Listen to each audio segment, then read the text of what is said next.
Mind back to a time now when that now infamous interview between Prince Harry and his wife, the cable TV actress Meghan Markle, sat down very famously with the US chat show doyen, as she likes to be called, the newly svelte Oprah Winfrey. And this was really at a very difficult time for Our Majesty the Queen, the late Queen Elizabeth II, and of course the Duke of Edinburgh, who at that point was critically ill.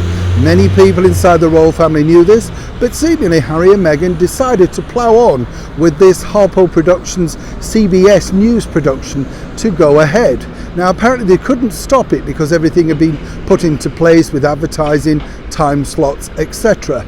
Really crass when you think about it. But now you see a new little piece of evidence allegedly has emerged, and according to a well-placed source, this could be the reason as to why finally that particular interview had to go ahead. As ever, let me explain. Morning, nice to see you. Thank you so much.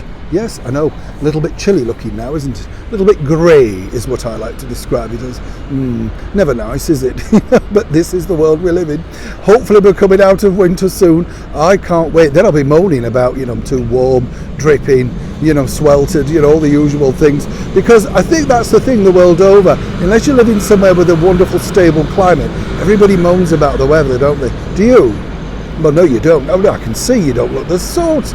No, you wouldn't moan about anything, would you? No, nobody's a complainer, are they?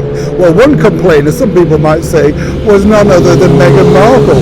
Meghan moaned and moaned and that bore a fest with, of course, Oprah Winfrey about just how difficult life had been, being waited on by hand and foot, and literally having a passport taken away, trapped almost in a castle. Kensington Palace wasn't good enough, and of course Frogmore Cottage, people laughed at and couldn't believe she lived in it. Oh yes, but now, as I often say here on the show, with a brand new royal book to flog, you then find out certain particular gems. And what was interesting about this particular royal book is, of course, it's centred upon just obviously the very sad last few days of the Duke of Edinburgh.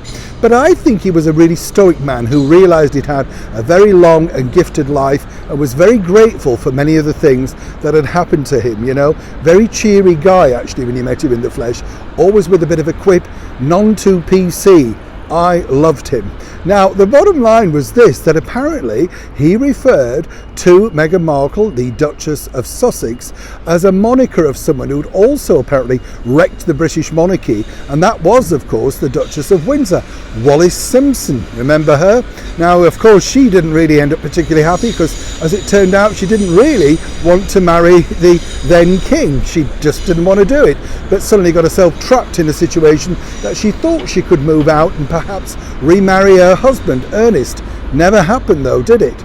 Now, apparently, according to that particular source, the Duke of Edinburgh referred to Meghan Markle in that particular moniker in very loud terms.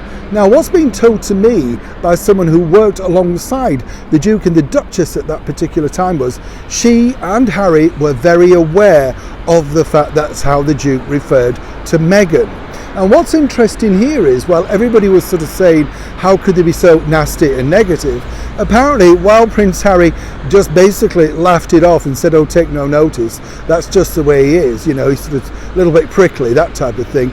She, allegedly, was very, very angry indeed. How dare you put me against someone, apparently, that was so blackened in the British monarchy?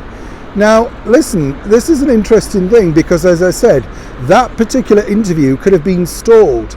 And when you think about it, there is Meghan, fully aware, allegedly, that she was referred to by a senior member of the British monarchy and no doubt many others inside the circle of that moniker.